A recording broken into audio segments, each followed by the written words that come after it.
चालू हो। नमस्कार दोस्तों। पिछली बार मैंने आपको असुरों के गुरु शुक्राचार्य की पुत्री देवयानी और राजा ययाति के विवाह के बारे में बताया था, और ये भी बताया था कि उसके साथ साथ असुरों के राजा वृषपर्वा की पुत्री शर्मिष्ठा अपने वचन के अनुसार उसकी दासी बनकर उसके साथ राजा ययाति के राज्य में चली गई। वहाँ पे देवयानी तो राजमहल में रहने लगी और शर्मिष्ठा के लिए दूर बगीचे में एक महल बनवा दिया गया था, जहाँ वो अपनी दासियों के साथ रहा करती थी और वहाँ से आके समय समय पर राजमहल में अपनी सेवाएं दिया करती थी देवयानी को। इस प्रकार कई वर्ष बीत गए। राजा ययाति से देवयानी के 2 पुत्र हुए, यदु और तुर्वसु।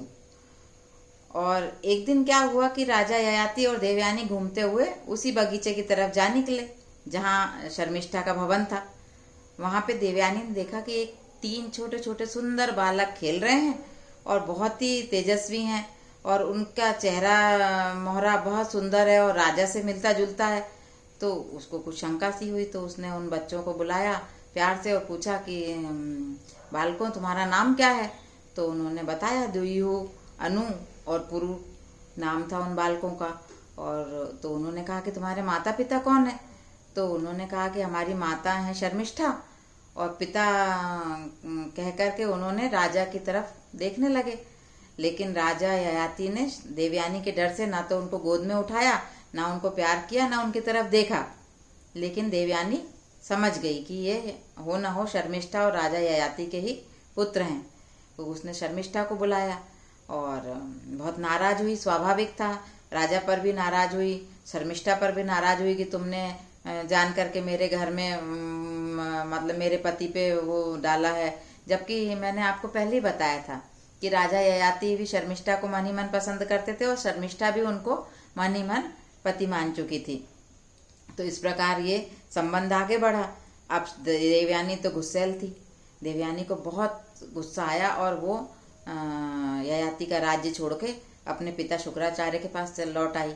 ययाति भी उसके पीछे पीछे आए भाई, डर के मारे, क्योंकि शुक्राचार्य से कोई और देवयानी से कोई बैर तो मोल लेना नहीं चाहता था, और देवयानी को वो प्रेम भी करते थे, ऐसी बात नहीं थी।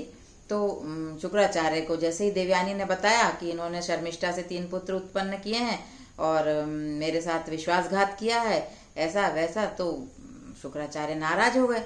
राजा ययाति भी उनके पीछे पीछे आए और उन्होंने भी बहुत क्षमा मांगी शुक्राचार्य के पैरों में गिरकर।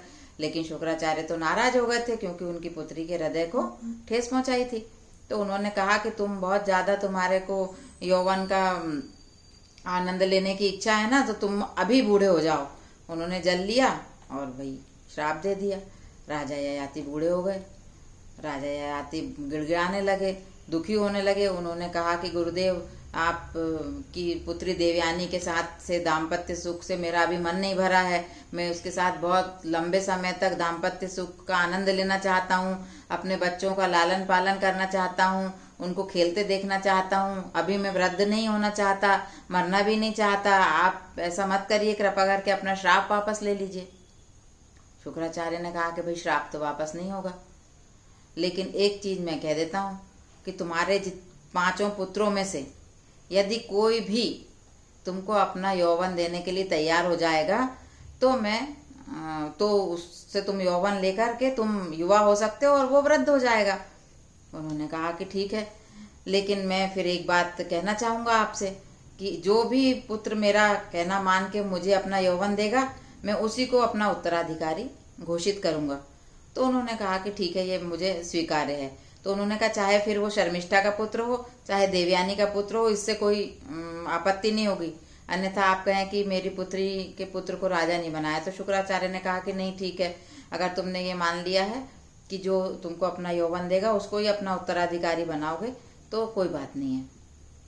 खैर साहब, ये बातें हो गई और ऐसा कह के सब अपने राज्य में वापस आ गए राजा ययाति। अब आकर राजा ययाति ने सबसे पहले यदु से पूछा, तो यदु ने साफ मना कर दिया, देवयानी का पुत्र था। फिर दूसरा पुत्र था तुर्वसु, उससे पूछा, उसने भी मना कर दिया। तो राजा ययाति को गुस्सा आ गया। उन्होंने कहा ऐसे पुत्र जो पिता का कहना नहीं मानते, जो पिता की इच्छाओं का आदर नहीं करते, तो उनको श्राप मिलना चाहिए। तो उन्होंने यदु से कहा कि तुम बिना मतलब राजमुकुट के राजा रहोगे, तुम्हारे को कभी कोई राज्य का राजा नहीं बन पाओगे तुम। दूसरी बात तुर्वसु से कहा कि तुम मांसाहारी रहोगे और यवनों के सरदार रहोगे और मतलब तुम अच्छे उसमें गिनती नहीं होगी तुम्हारी, ऐसा श्राप उनको दे दिया। फिर उन्होंने शर्मिष्ठा के तीनों पुत्रों को बुलाया, दुयु, अनु और पुरु को। तो उन्होंने दुयु ने मना कर दिया, फिर अनु ने भी मना कर दिया। तो उन्होंने अनु को भी मलेच्छों का राजा बनोगे ऐसा श्राप दे दिया। दुयु को कह दिया कि तुम ऐसी जगह पे जाके रहोगे जहाँ पे कोई वाहन नहीं जा सकेगा, केवल नाव से ही वहां तक जा पाएंगे। तो फिर पुरु को बुलाया, तो पुरु ने सहर्षि कहा कि हाँ पिताजी, अवश्य आप मेरा यौवन ले लीजिए, मैं आपकी वृद्धावस्था लेने के लिए तैयार हूँ। मेरा मन वैसे भी इन सांसारिक चीजों में लगता नहीं है, तो मैं प्रसन्नता पूर्वक आपका जो वृद्धत्व है वो ले लेता हूँ। तो राजा ययाति बहुत प्रसन्न हुए और उन्होंने कहा कि मैं तुमको अपना उत्तराधिकारी घोषित करता हूँ, किंतु वो मेरी मृत्यु के बाद होगा, या मैं जब तुमको देना चाहूंगा तब दूंगा, अभी तो मैं राजा हूँ।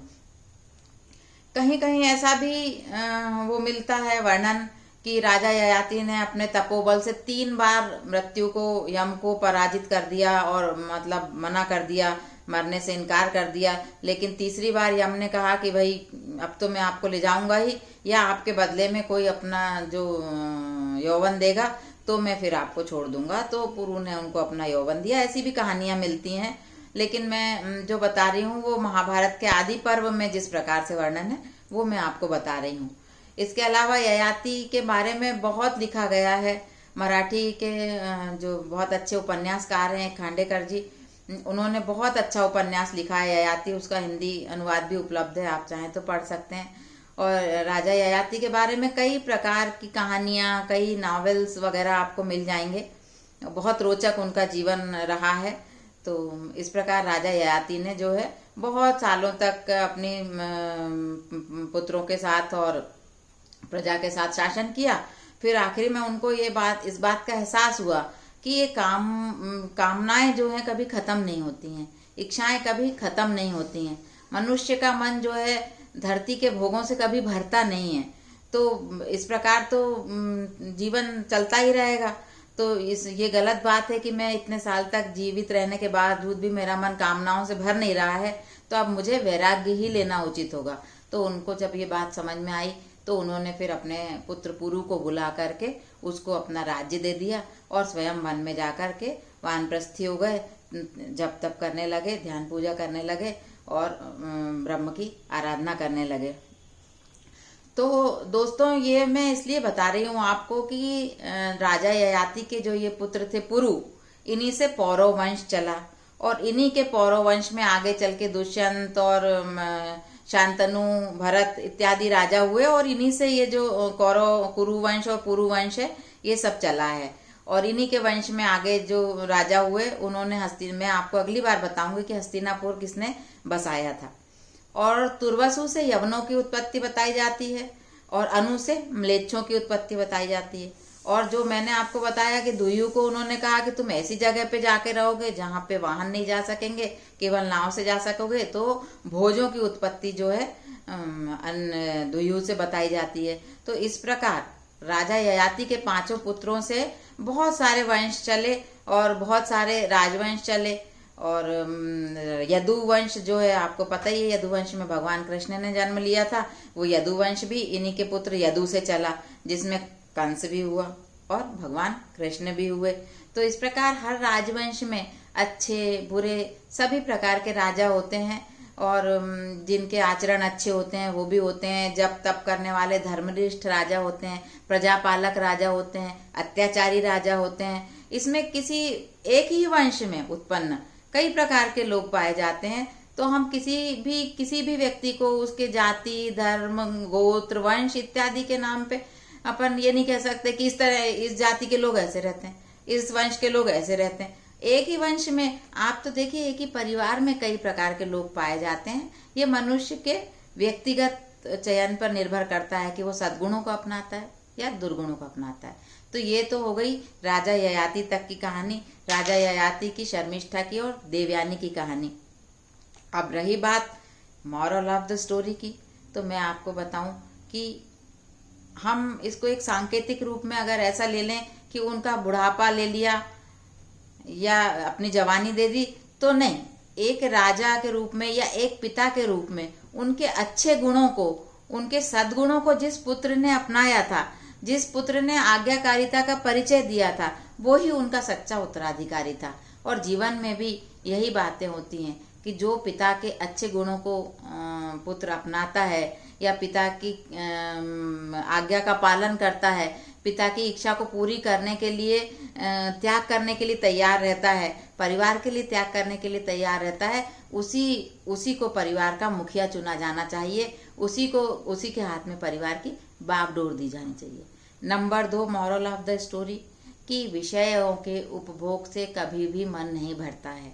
इच्छाएं अनंत हैं, आकांक्षाएं अनंत हैं। उनके मकड़ जाल में अगर आप फंस गए तो उनसे कभी निकल नहीं पाएंगे, कभी इच्छा पूरी नहीं होगी। मेरे पास ये है, उसके पास वो है, मेरे पास ये क्यों नहीं है, उसके पास वो गहना है, मेरे पास क्यों नहीं है, उसके पास वो गाड़ी है, मेरे पास क्यों नहीं है, उसके पास ऐसा बंगला है, इतने स्क्वायर फीट का घर है, मेरे पास क्यों नहीं है। आप उसको पाने के लिए फिर भागते रहेंगे, फिर ये पाने के लिए भागते रहेंगे, फिर वो पाने के लिए भागते रहेंगे और अंततः आपका अंत आ जाएगा, वृद्धावस्था आएगी। जब आप जानेंगे कि आपने सब पा लिया है तो आपका जाने का समय आ गया है या आप उसको उपभोग करने के लायक नहीं रहे। हम कई बार पढ़ते हैं ना कि जब सब कुछ हो जाता है तो बीमारियां इतनी घेर लेती हैं कि डॉक्टर घी खाने को मना कर देते हैं, तेल खाने को मना कर देते हैं, आपको पैदल चलने के लिए कह देते हैं, जबकि आपके घर में 4-4 कारें हैं और ढेर सारी गाड़ियां हैं, 2 व्हीलर हैं, लेकिन आपको पैदल चलना है या साइकिल चलाना है जिम में जा कर के। तो ये चक्र ऐसा ही चलता रहता है। इसलिए मनुष्य को चाहिए कि अपनी इच्छाओं को सीमित रखे और जितने में वो प्रसन्न रह सके उतना ही इच्छा करे, उसी के पीछे भागे दौड़े और अपना स्वास्थ्य इन चीज़ों के पीछे नष्ट नहीं करे, क्योंकि आपके पास कोई पुरु जैसा लड़का नहीं है और कोई आपको ऐसा वरदान भी नहीं मिला है कि आप अपने पुत्र से यूथनेस ले सकते हैं और अपना ओल्डनेस उसको दे देंगे या अपनी बीमारियां उसको दे देंगे। तो आपकी बीमारियां आप ही को सहन करनी पड़ेंगी। इसलिए अपने स्वास्थ्य का ध्यान रखिए, इच्छाओं और लालसाओं के पीछे मत भागिए।